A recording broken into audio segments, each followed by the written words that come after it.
ஜெயக்குமார் அஜய்காந்த், மக்கள் போராட்ட முன்னணியுடைய தேசிய நிறைவேற்றுக்குழு உறுப்பினர். உங்களுக்கு தெரியும், கடந்த ஜூன் 14ஆம் தேதி காலிமுகத்திடலிலே பரதநாட்டிய கலைஞர்கள் 5000 பேர் கூடி ஒரு சாதனை ஒன்றை நிகழ்த்தியிருந்ததாக அறிவித்திருந்தார்கள். இந்த சாதனைக்கு 5000 இலங்கையில் இருக்கின்ற பரதநாட்டிய கலைஞர்கள் பாவிக்கப்பட்டிருந்தாலும் கூட இதன் பின்னணியில் பல விடயங்கள் இருக்கின்றது. குறிப்பாக பிரதியமைச்சர் சுந்தரலிங்கம் பிரதீப் அவர்கள் அவரது முகப்புத்தகத்திலே தெளிவாக குறிப்பிட்டிருக்கின்றார். இந்தியாவில் இடம்பெற்ற அயலக தமிழர் மாநாட்டில் கலந்து கொண்டிருந்த போது பெருந்தோட்ட மற்றும் சமூக உட்கட்டமைப்பு வசதிகள் பிரதியமைச்சர் சுந்தரலிங்கம் பிரதீப் அவர்கள் விடுத்த வேண்டுகோளுக்கு அமைய அவரின் வழிகாட்டல் மற்றும் ஆலோசனையின் பேரில் சங்கமம் குளோபல் அகாடமி மற்றும் சங்கமலியா ஹாலிடேஸ் ஏற்பாட்டில் 14/6/2026 காலிமுகத்திடலில் இந்த சாதனை நிலைநாட்டப்பட்டது. உண்மையில் ஒரு நாட்டில் இருக்கின்ற அரசினுடைய அமைச்சர் ஒரு நிகழ்வை ஏற்பாடு செய்யும் பொழுது அதற்காக சில முறைகள் இருக்கின்றது. இங்கு ஒரு தனியார் நிறுவனம் இந்த பணங்களை வசூலித்திருக்கின்றது. சில தனியார்களின் பெயரில் இந்த பணம் வைப்பிலிடப்பட்டிருக்கின்றது. 5000 ரூபாய் அளவிலே ஒவ்வொரு மாணவர்களிடமும் வசூலித்திருக்கின்றார்கள்.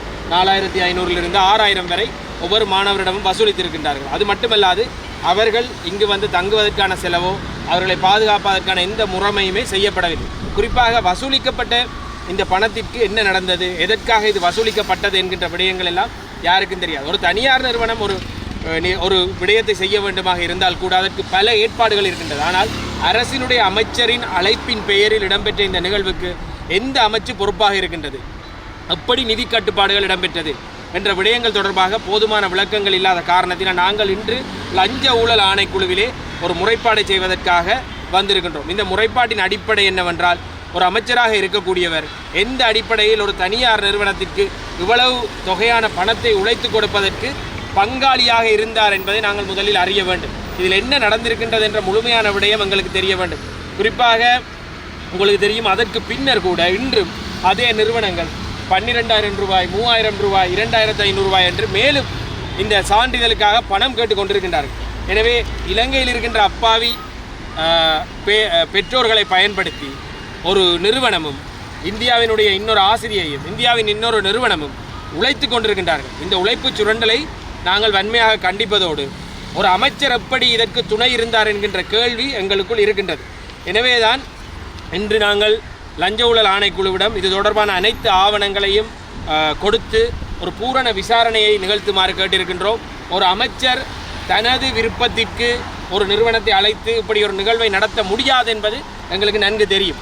அப்படி இருந்தும் இதன் பின்னணியில் என்ன இருந்திருக்கின்றது, குறிப்பாக இந்தியாவில் இருக்கின்ற நிறுவனம் ஒன்றிற்கும் ஒரு இந்தியாவில் இருக்கின்ற ஆசிரியைக்கும் சான்றிதழை வழங்குவதற்காக இலங்கை மாணவர்கள் பயன்படுத்தப்பட்டிருக்கின்றார்கள். இது மிகவும் பிழையானது ஒரு விடயம். என்ற இலங்கையில் இருக்கின்ற மாணவர்களை வைத்து இலங்கையின் கலை கலாச்சார அமைச்சினூடாக அல்லது சுற்றுலாவை மேம்படுத்த வேண்டுமென்றால் அந்த அமைச்சினூடாக பிரதீப் அவர்களை நினைத்திருந்தால் இதனை இலங்கை அமைச்சினூடாக அழகாக ஏற்பாடு செய்திருக்க முடியும். அல்லது இந்த வருமானம் இலங்கை அமைச்சொன்றுக்கு கிடைத்திருந்தால் கூட அது மீண்டும் மக்களுக்கு சென்றது. ஆனால் இங்கே என்ன நடந்திருக்கின்றது என்றால், ஒரு தனியார் நிறுவனம் மிக மோசமாக மக்களுடைய உழைப்பை சுரண்டி இருக்கின்றது. எனவே இதற்கான சரியான விசாரணை இடம்பெற வேண்டும்.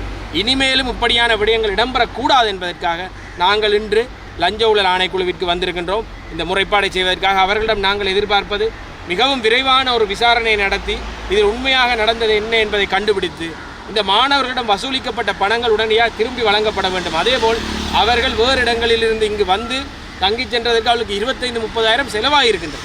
சிலருக்கு 1 லட்சம் வரையில் செலவாகியிருக்கின்றது. இப்படி நடுத்தர வர்க்கத்தினுடைய உழைப்பை முழுமையாக பெற்று இன்னொருவருக்கு இந்த சாதனையை பெற்றுக் கொடுத்திருக்கின்ற இந்த அரசின் அமைச்சு இதற்கு பொறுப்பு கூற வேண்டும் என்ற விடயத்தை நாங்கள் வலியுறுத்துகின்றோம். நன்றி.